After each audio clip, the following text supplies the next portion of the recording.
On today's Locked On Thunder podcast, the Oklahoma City Thunder have another comeback win over the Atlanta Hawks as Usman Jang keeps this team afloat and Josh Giddey takes over in the fourth quarter.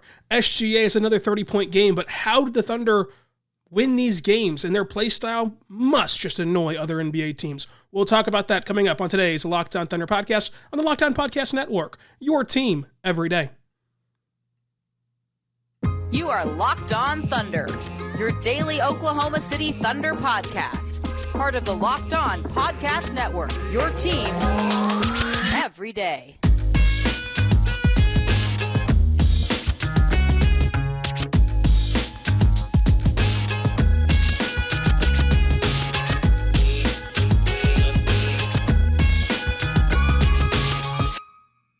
Let's get it going on the Locked On Thunder podcast on the Locked On Podcast Network, your teams every day.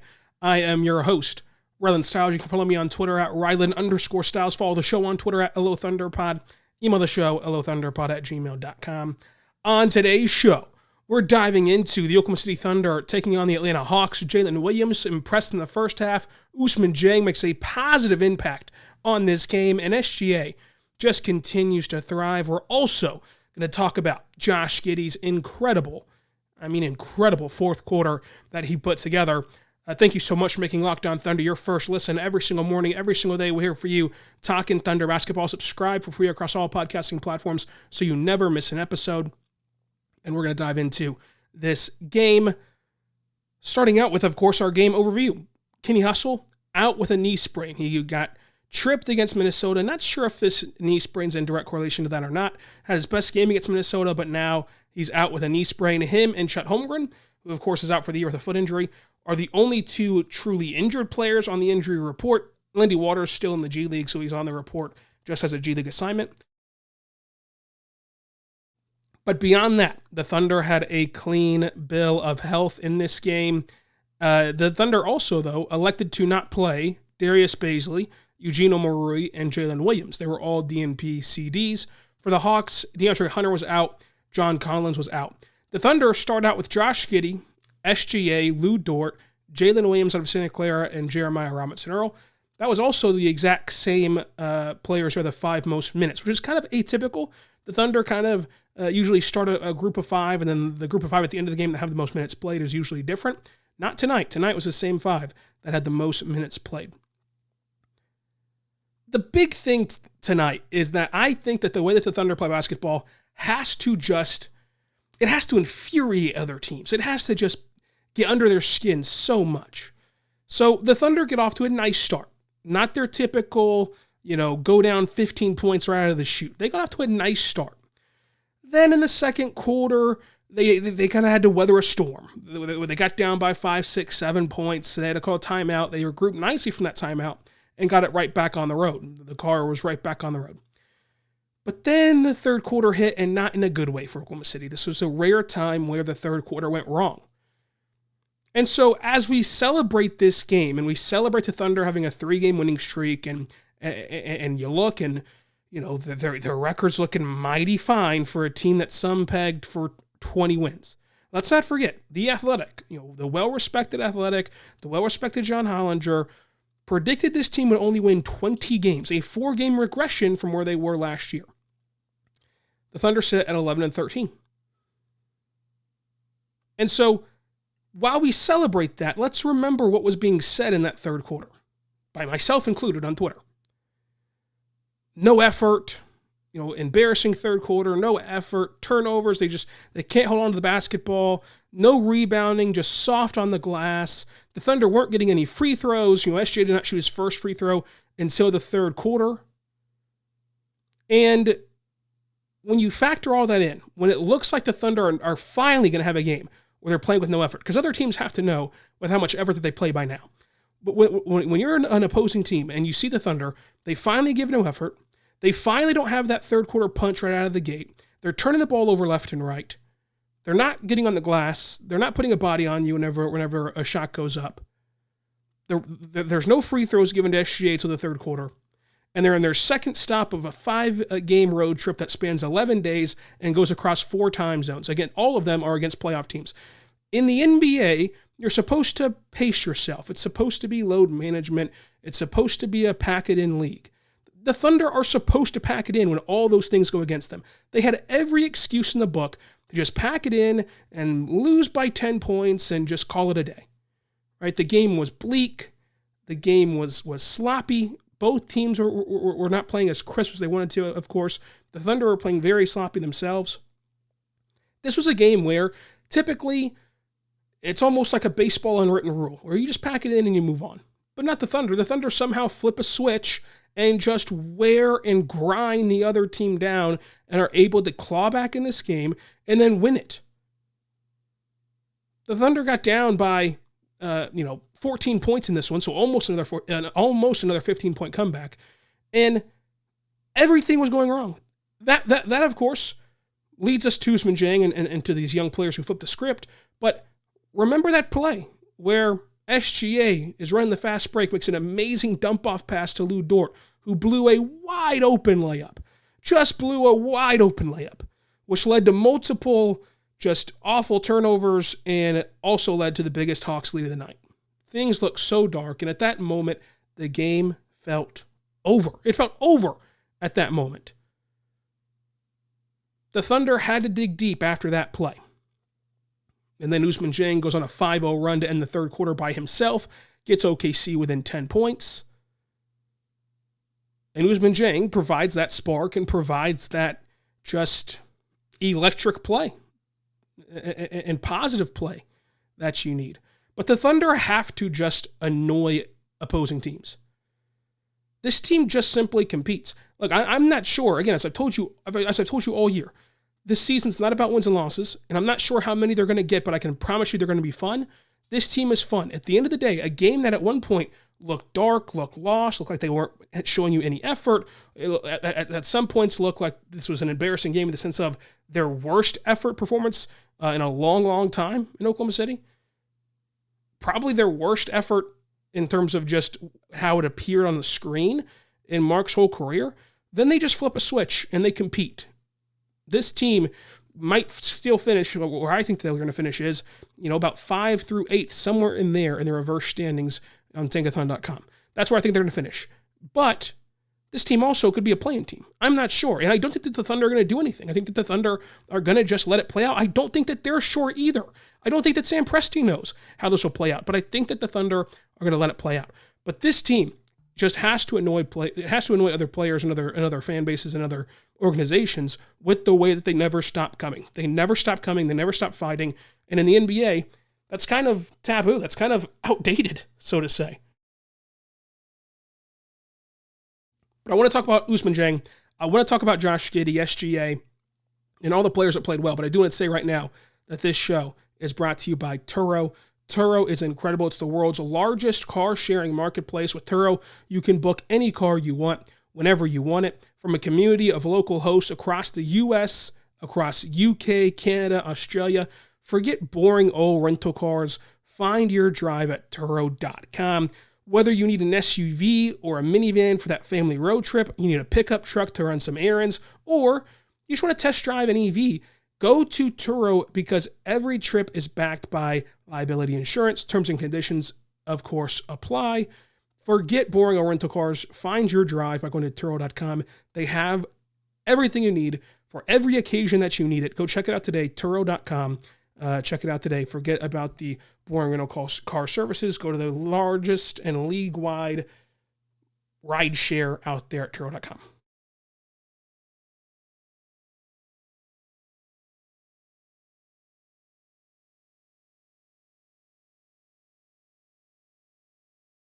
We are back on the Locked On Thunder podcast, on the Locked On Podcast Network, your teams every day. I'm your host, media member and editor-in-chief over at thunderousintentions.com. Rylan Stiles, you can follow me on Twitter at Rylan_Stiles. The Thunder were led by Usman Jang in this one. Such a positive player in this game. A 5-0 run in the third, which got the Thunder back within 10. So many positive impact plays. 15 points, 5 rebounds, an assist, a steal. Went 3 for 4 from 3. And then from the floor, he shot 6 of 8. He looks really good and really comfortable on catch and shoot opportunities. Shooting off the dribble, shooting, kind of with momentum and movement might lag behind a bit, but the catch and shoot 3-ball from Usman Jang just physically looks really, really good. And something that I think that gets kind of lost is how well Usman runs the break. Even without the ball in his hands, whenever he's just even filling in the lane and trying to help the Thunder capitalize on a fast break, he knows when to be and where to go. And the Thunder have done a great job of drafting players who understand the game and understand film study and understand how to get better at stuff like that, at locations on the floor that you need to be standing in. That's half the battle. The real estate on the court is half the battle of getting open shots and producing good offense. So looked really good on the catch and shoot, looked really good running the break. And then, to cap it all off as the cherry on top, he had this great drive through the lane where he shot around the free throw line over Vedkrejci and knocks it down off the dribble. Like there were just so many things that Usman Jang did in this game to show you that potential. And as I remind you with Jalen Williams, I have to remind you with Ousmane Dieng as well. Ousmane Dieng was picked 11th. Like, he was picked 11th, and the Thunder traded 3 first-round picks for him. And I know that the first-round picks had a lot of protections on them, but remember, when the Thunder acquired those first-round picks that they later flipped for Ousmane Dieng, everyone was doing dances in the street, so we can't act like now they're just nothing. But Ousmane Dieng is flashing high potential. And so when he flashes his potential, and he looked a lot better in the G League, as I told you on this podcast whenever he got recalled, he looked a lot better in the G League. When he flashes his potential, and the Thunder drafted him, and the Thunder traded 3 first-round picks to go get him, as smart as this organization is and this front office is, it makes you feel really good about the future. He plays really good defense for a rookie standards and shows a lot of promise to be able to be a versatile, lengthy defender that can switch, which is what the Thunder want to do. Ousmane Dieng is coming into his own. Look at his last 5 games in the NBA. You're going to be very, very happy. Jalen Williams, he looked really good. What an amazing end of the half for Jalen Williams, by the way. He hits this running floater through the lane, going diagonal through the lane, then comes back on defense and locks down Trae Young to end the half. Just absolutely tortured Trae Young and locks him down, can't get a shot off at the end of the half, which by doing so, you take away what was going to be an automatic 3 points from Trae Young over the rookie Jalen Williams, who just locked him down. So you take those away, plus you have the 2-point floater on the other end. That's a nice swing for OKC, which OKC, because of that floater and because of that great defense, goes into the half only down by 5 points. And so that first half by Jalen Williams, 8 points, only 1 miss, 2 rebounds in this contest. Here's how Jalen Williams finished, though. And this is the next step in the evolution, the next step in his progression. So he gets 8 points in the first half. In the second half, and so for the entire game, in the totality of the game, Jalen Williams had 12 points, 7 rebounds, an assist, a block. He went 0 for 1 from 3, finished 6 of 10 from the floor. The next step for him is to have 2 good halves put together. Smush these 2 halves, play the same way, be as assertive and be as physical and be as aggressive as you were in the other half. And oftentimes for him, it's the second half. Like oftentimes for him, the first half is where he's not sleepwalking, but he's playing a little bit more timid than normal or than he can be playing. Deferring a lot more in the first half. And then he just comes alive in the second half. In this game, he played more timid offensively or kind of just floating around offensively in the second half. And then in the first half, he played great, got 8 points. And so for him, that's the next step, is putting together 2 halves. Because he does such a good job of flowing as a rookie and keeping the offense in rhythm and keeping the team in a flow that sometimes it's okay for the ball to stick to you. Sometimes. They don't want to go too crazy. We've seen that happen with Darius Space. You don't want to go too crazy with when the ball sticks to you or what you do with the ball in your hands, but you can be a little bit more aggressive in certain instances in Jalen Williams. So as he gets going and as he progresses in his NBA career, that's the next thing to watch for. His defense improving, which it has. Like, his defense looks really good for a rookie. And that's, of course, the caveat there. It has to improve in general, but for a rookie, looks good. And he has these certain moments where he just locks down Trae Young and guys like that, where he looks incredible defensively. He shows that potential with his length. He shows the potential to score at all three levels and play make on offense. He's just got to do it, sustain it for 2 halves, put 2 good halves together, which is the hardest part. That's the hardest part. And so we'll see how he does that throughout the rest of his career. But I've been really happy with this rookie class. The rookie class that we get to see, obviously. Chet Holmgren is still waiting in the wings. But even Jalen Williams out of Arkansas. He hasn't gotten the NBA opportunity yet. But in the G League, he corrected what the Thunder wanted him to do. You talk to Mark, you talk to Cam Woods, they both told me that the reason that Jay Will was down there with the blue is because they need to see him play with more force offensively. Well, he did that. He was dunking the ball more. He was communicating really well defensively, playing really good defense, and then offensively was dunking the ball more, was being a great playmaker out of the high post even. And so now he's recalled with the Thunder, but has not gotten that shot to show it that he's gotten better from that G League stint. The way that Usman got better in that G League stint. And so I'm interested to see this rookie class and how they've progressed. But J-Dub did great in the first half. Needs to stay as aggressive in the second.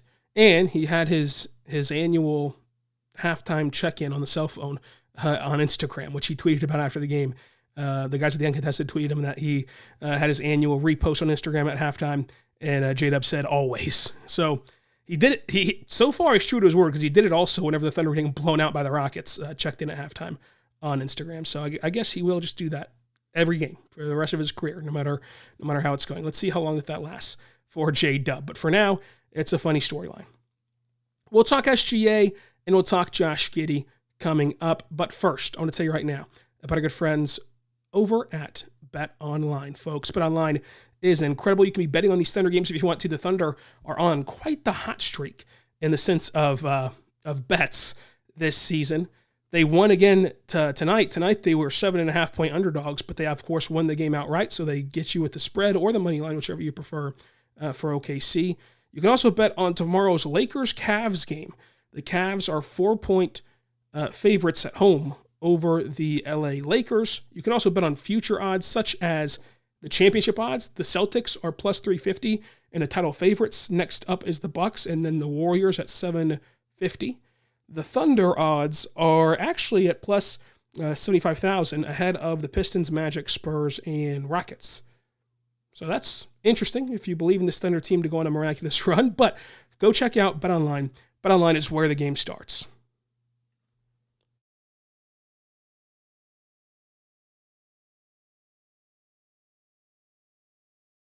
We are back on the Locked On Thunder podcast, on the Locked On Podcast Network. Your teams every day. I am your host, Rylan Stiles. You can follow me on Twitter at Rylan_Stiles. Let's talk SGA. 12 first half points from SGA, including an amazing baseline jumper. Took another hard fall in this game. Let's monitor that for the rest of the week. But he did take another hard fall where he was kind of wincing a bit. But the play of the game, like if you just had to show someone one play from this game, it was this incredible spinning through the lane and one dunk for SGA over Onyeka Okongwu. Like it was jaw-dropping. Like if you play NBA 2K, it was something that he pulls off a lot in 2K if you just drive with him to the basket and hit double square, hit square twice. But this spinning dunk was everything you'd want and more. Anytime that SGA dunks, it catches your attention. It's like Josh Giddey's threes. Whenever he dunks like that, it is a wow moment for sure. Finishes with 35 points.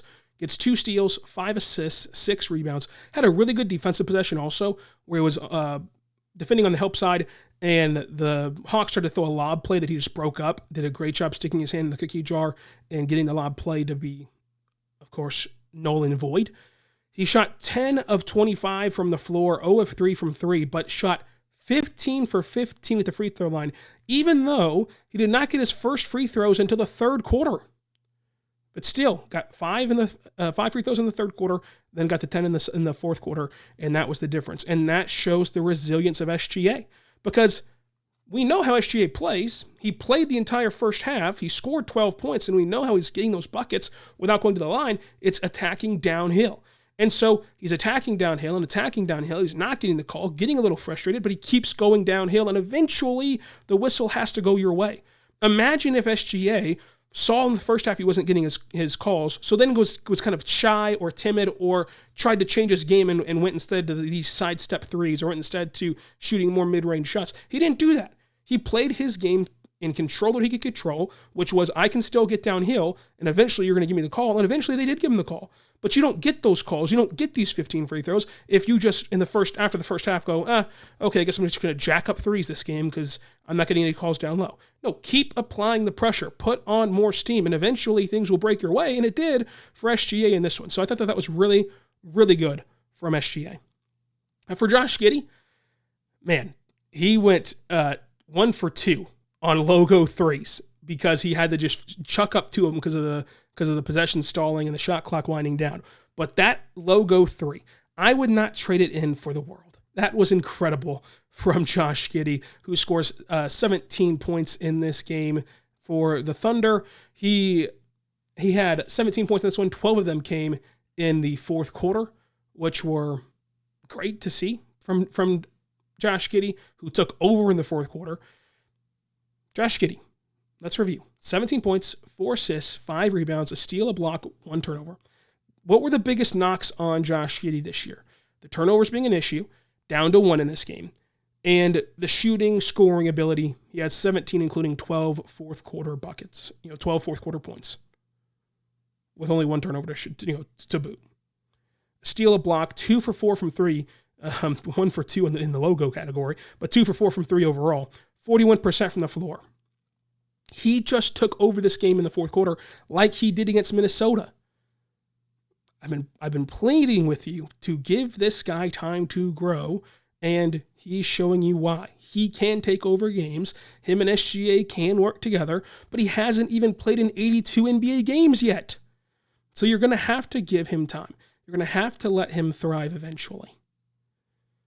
So when he has games like against New York and against Boston and against Minnesota and against now Atlanta, you're seeing the potential of what this pairing and duo can be. You're seeing how the Thunder can survive the SGA-less minutes in the fourth quarter to start things out. That's whenever Josh Giddey takes over.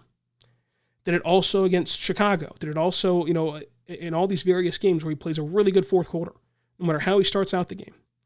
And in this one, he had 12 fourth quarter points. Isaiah Joe had a nice game, 3 for 4. He only shot 3-pointers, had a nice sidestep, step back 3 even, 2 assists, 2 steals as well. It's getting dangerously close to where Isaiah Joe is demanding rotational minutes, just demanding them. Because if you rank this roster, how many pieces can you, forgetting about expectations, burning your expectations and assumptions, as Sam Presti would say, how many people can you realistically put above Isaiah Joe in who deserves minutes? We're going to do that later on this week, so stay tuned for that on the Locked On Thunder podcast.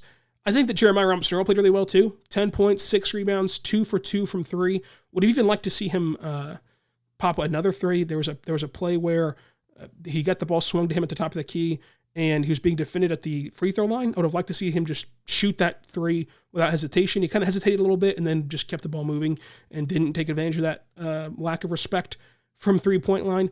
Now, inside the arc, he went 2 for 4. That's, of course, going to have to improve in the future. But I think that JRE is proving himself to be a legitimate rotational piece in the NBA. I think that his future with OKC is a little wonky or a little less cut and dry, but this is a guy that can really play and can really help an NBA team. And I think it'll be the Thunder, but that's going to be some tough waters to navigate throughout these next couple of off seasons. So how did the Thunder win this game? Atlanta once led by 14 points. The Thunder once led by 9. There were 11 lead changes and 7 ties. The Thunder were out-rebounded 54-49. The Thunder, despite committing 2 fewer turnovers than Atlanta, who had 18 turnovers, lost the points off of turnovers by 9, 19-10. OKC had 2 more points in the paint. The teams tied in second chance points with 17. OKC had 3 more fast break points, 19-16. The Thunder shot better from the floor, from 3, and from free throw. That's how you win. The Thunder shot 45% from the floor. Hawks shot 43%.